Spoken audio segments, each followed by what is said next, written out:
আসসালামু আলাইকুম। Softmax online স্কুলের পক্ষ থেকে তোমাদের সবাইকে স্বাগতম এবং শুভেচ্ছা জানাচ্ছি।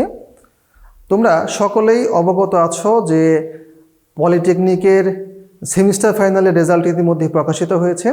আমরা আমাদের রেজাল্টে অনেকেই খুশি, আবার অনেকেই হতাশ, অনেকেরই অনাকাঙ্ক্ষিত রেফার এসেছে, আবার অনেকেরই আসলে বিভিন্ন পারিপার্শ্বিক সমস্যার কারণে প্রস্তুতিতে ঘাটতি ছিল, সেই ক্ষেত্রে রেফার এসেছে। এখন আমাদের একটা কমন প্রশ্ন হচ্ছে যে এই যে আমাদের রেফারটা আসলো, বোর্ড চ্যালেঞ্জটা আমরা কিভাবে করব।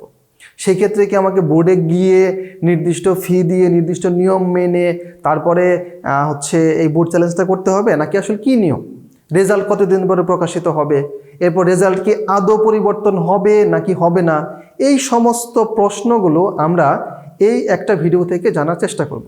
সেই ক্ষেত্রে তোমাদের এই সকল যাবতীয় যে কনফিউশন আছে এই রিলেটেড সেই বিষয়গুলো ইনশাল্লাহ এই ভিডিও থেকে ক্লিয়ার হয়ে যাবে।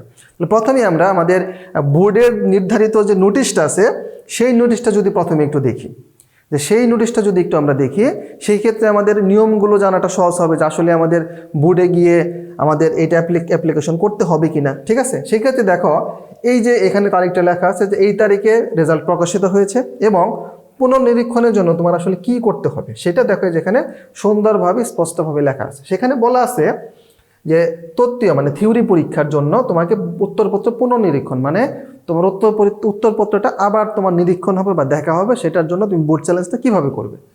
নির্ধারিত ফি মানে প্রথমে একটা নির্ধারিত ফি তোমাকে প্রদান করতে হবে। সেই ক্ষেত্রে হচ্ছে প্রতিটি সাবজেক্টের জন্য 300 টাকা। তুমি যতগুলো সাবজেক্টের রেফারের জন্য বোর্ড চ্যালেঞ্জ করতে চাচ্ছ, প্রতি সাবজেক্টের জন্য 300 টাকা করে তোমাকে এই ফিটা প্রদান করতে হবে। এখন কোথায় তুমি প্রদান করবে, সেই ক্ষেত্রে তোমার নিজ প্রতিষ্ঠানে গিয়ে করতে হবে। বোর্ডে যাওয়ার কোনো প্রয়োজন নেই। নিজ প্রতিষ্ঠানের পরীক্ষা নিয়ন্ত্রক শাখা অথবা রেজিস্ট্রার শাখা, যে প্রতিষ্ঠানের যে অংশটা এই কাজটা করে সেখানে গিয়ে তোমার যোগাযোগ করতে হবে। যোগাযোগ করলে তোমার এটার জন্য আমার নির্দিষ্ট একটা সময় আছে, ওই সময়ের মধ্যে তোমাকে অ্যাপ্লিকেশনটা করতে হবে। সেই সময়টা হচ্ছে 29/4/2026 মানে আজকে থেকে শুরু এবং এটা শেষ হবে 5/5/2026, তার মানে মের 5 তারিখ পর্যন্ত। এই 7 দিনের মধ্যে তোমাকে এই অ্যাপ্লিকেশনটা করতে হবে। এখন এর পরবর্তীতে তুমি যদি করো সেই ক্ষেত্রে কিন্তু তোমার অ্যাপ্লিকেশনটা গ্রহণযোগ্য হবে না। তাহলে তোমাকে এই নির্দিষ্ট সময়, এই যে 7 দিন সময়, এই সময়ের মধ্যে অবশ্যই তোমাকে যদি অ্যাপ্লিকেশন করতে চাও বা বোর্ড চ্যালেঞ্জ করতে চাও তাহলে অবশ্যই এই সময়ের মধ্যে তোমাকে করতে হবে। ঠিক আছে, আচ্ছা, এর পরবর্তীতে এইটুকু হচ্ছে তোমার প্রতিষ্ঠানের কাজ। এখন এখানে আরেকটা বিষয় হচ্ছে যে তুমি আসলে কিভাবে এই অ্যাপ্লিকেশনটা করবে। সেই ক্ষেত্রে তুমি প্রতিষ্ঠানে যাবে, গিয়ে একটা নির্দিষ্ট নিয়ম আছে, সেই নিয়মে অ্যাপ্লিকেশন করতে হবে। যে তোমার নাম, তোমার প্রতিষ্ঠানের নাম, তোমার বোর্ড রুল, ডিপার্টমেন্ট, সেমিস্টার, কোন সাবজেক্টে রেফার খেয়েছ, তার সাবজেক্ট কোড, এরকম বিভিন্ন তথ্য দিয়ে তারপর হচ্ছে অ্যাপ্লিকেশন করতে হবে। তোমাকে এটা বলে দেবে, তোমার প্রতিষ্ঠান তোমাকে বলে দেবে, সেই নিয়মে অ্যাপ্লিকেশন করতে হবে। এবং যে ফিটা, সেই ফিটা অনেক সময় তোমার অনলাইনে পেমেন্ট করা লাগতে পারে। সেই ক্ষেত্রে এখানে তোমার যদি সোনালী ব্যাংকে অ্যাকাউন্ট থাকে তাহলে তুমি সোনালী ব্যাংক থেকে অ্যাপ্লিকেশন করতে পারো, অথবা তোমার মোবাইলের যে বিভিন্ন আমাদের যে পেমেন্ট সিস্টেম আছে তার মাধ্যমে তুমি সেখানে এই পেমেন্ট সিস্টেমের মাধ্যমে তুমি অ্যাপ্লিকেশনটা করতে পারো।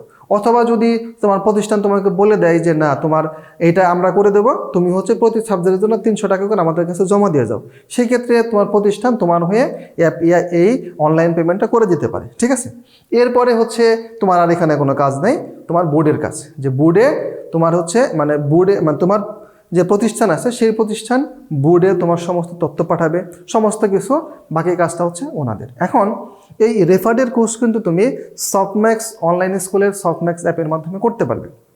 সেক্ষেত্রে কিভাবে তুমি এই ক্লাসগুলো করবে বা তোমার যে কামব্যাকের যে বিষয়, যে তোমার আসলে এই সেমিস্টার রেফার গিয়েছে, এখন তুমি তো একটু হতাশ, সেটা স্বাভাবিক। এখন এই কামব্যাকটা করে তুমি আসলে কিভাবে বর্তমান সেমিস্টারটাকে ভালো করবে, পাশাপাশি বিগত সেমিস্টারে যে তোমার রেফার সাবজেক্ট আছে সেই সাবজেক্টে কিভাবে তুমি পাস করবে, সেই সমস্ত বিষয় নিয়ে আমাদের হচ্ছে এই রেফার কোর্স আছে। সেই রেফার ক্লাসগুলো করলে আশা করি, এটুকু আমরা বিশ্বাস করি যে তোমার সেই রেফারটা ইনশাল্লাহ থাকবে না। সেই ক্ষেত্রে ডেসক্রিপশনে অথবা কমেন্ট বক্সে, এই ভিডিওর কমেন্ট বক্সে অথবা ডেসক্রিপশনে একটা গুগল ফর্ম দেওয়া আছে, সেই ফর্মটা তোমরা পূরণ করো। আমাদের প্রতিনিধি তোমার সাথে যোগাযোগ করে বিস্তারিত সমস্ত তথ্য দিয়ে তোমাকে সহায়তা করবে। ঠিক আছে, তাহলে তোমার বর্তমান সেমিস্টারটা ইনশাল্লাহ সুন্দর হবে এবং বিগত সেমিস্টারে যদি রেফার থাকে সেই রেফারটা ইনশাল্লাহ তোমার পাস হয়ে যাবে, যদি তুমি এই নির্দেশনা অনুসারে পড়াশোনাটা চালিয়ে যাও। ঠিক আছে? আচ্ছা, এরপরে আমরা আসি যে আমরা তো অনলাইন সিস্টেম পেমেন্ট বললাম, এরপরে বাকি সব কাজ হচ্ছে প্রতিষ্ঠানের করণীয়। প্রতিষ্ঠান বাকি সব কাজগুলো করবে। ঠিক আছে? যে তোমার এই ফিটা জমা দেওয়া, তারপরে হচ্ছে সেটার অনলাইন কপিটাকে প্রিন্ট করা, তারপরে সেই প্রিন্ট কপি নিয়ে আবার বোর্ডে জমা দেওয়া, এই সমস্ত কাজগুলো হচ্ছে প্রতিষ্ঠান করবে। এখানে তোমার আর কোনো কাজ নাই। এখন আমাদের মনে কিছু প্রশ্ন আছে, সেই প্রশ্নগুলোর উত্তর যদি আমি একটা একটা করে দেওয়ার চেষ্টা করি। 1 নম্বরে হচ্ছে যে এই রেজাল্ট, এই যে আমি বোর্ড চ্যালেঞ্জ করলাম, এই রেজাল্টটা আসলে কবে প্রকাশিত হবে? এই রেজাল্টটা প্রকাশিত হবে তোমার 15 থেকে 30 দিনের ভিতরে, মানে 20 থেকে 30 দিনের ভিতরে আমরা বলতে পারি এই সংশোধনী রেজাল্টটা প্রকাশিত হবে।